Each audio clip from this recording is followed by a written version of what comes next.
di sekolahkepribadian.com bersama saya, salah satu mentor sekolahkepribadian.com. Saya Usmanul Wahid dengan wajah baru, profil baru. Mari kita menjelajah petualangan baru. Pada sesi ini kita akan membahas mengenai tema membangun etika digital pada remaja Gen Z. Definisi era digital dan karakteristiknya. Era digital merujuk pada periode di mana teknologi, informasi, dan komunikasi mendominasi kehidupan kita sehari-hari. Tidak jauh-jauh deh di sekeliling kita. Jika kita setelah tidur atau kita bangun tidur, itu kan tentunya kita akan megang HP atau gadget itu selalu. Pada kali ini, karakteristik utama era ini melibatkan akses luas terhadap internet, perangkat seluler, dan teknologi canggih lainnya. Seiring perkembangan ini, remaja Gen Z tentunya tumbuh dalam lingkungan yang sangat terkoneksi secara digital dengan perkembangan yang pesat dan luas tentunya. Nah, kita identifikasi lagi tantangan etika pada remaja Gen Z. Nah, seringkali kalau kalian lihat di media-media sosial, banyak sekali komentar-komentar yang sangat destruktif atau komentar-komentar yang menjatuhkan antara netizen satu dengan yang lainnya. Cara kita sebagai Gen Z menyikapinya bagaimana? Nah, ini dia. Keamanan online remaja cenderung rentan terhadap ancaman cyber seperti penipuan, kemudian peretasan akun, dan serangan malware lainnya. Untuk kita sebagai Gen Z memahami pentingnya keamanan atau privasi online, privasi dan berbagi informasi tentunya. Tantangan utama adalah mengelola privasi dan berbagi informasi secara bijak. Remaja atau kita sebagai Gen Z seringkali tidak menyadari dampak jangka panjangnya dari berbagai terlalu banyak informasi pribadi di platform online, media sosial seperti konten TikTok, Instagram, Twitter, dan platform media sosial lainnya seperti itu. Nah, selanjutnya intimidasi digital atau cyberbullying.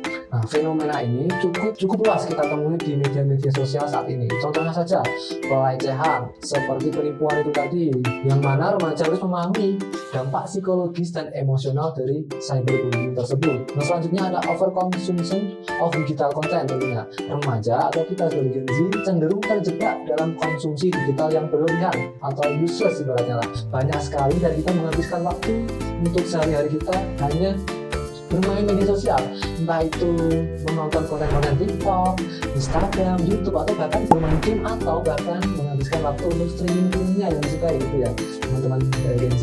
Nah, ini tuh sebenarnya tidak baik kalau kita konsumsi secara berlebihan sewajarnya saja. Tentu kalau kita mengkonsumsi secara berlebihan dapat mempengaruhi kesehatan mental, kemudian kehidupan sehari-hari atau kehidupan sosial kita, dan produktivitas kita tentunya akan terganggu gitu. Nah, kurangnya etika digital dapat memiliki dampak negatif yang signifikan tentunya dalam berbagai aspek atau bidang kehidupan.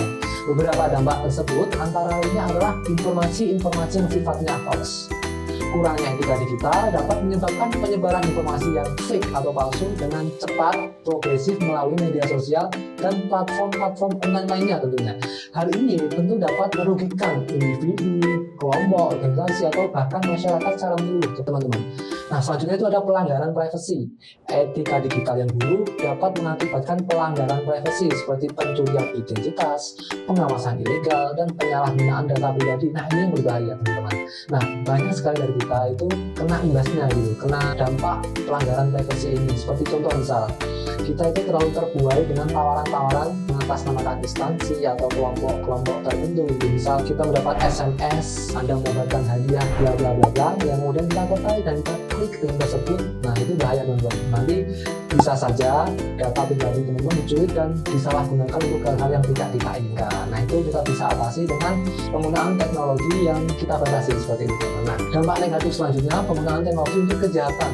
Kurangnya etika digital mendorong penggunaan teknologi untuk kejahatan termasuk serangan phishing, malware, dan tindakan kriminal online lainnya. Ini tentu dapat merugikan kembali lagi individu, organisasi atau perusahaan, bahkan pemerintah gitu teman-teman. Nah, phishing itu apa sih? Phishing itu semacam penipuan secara online gitu.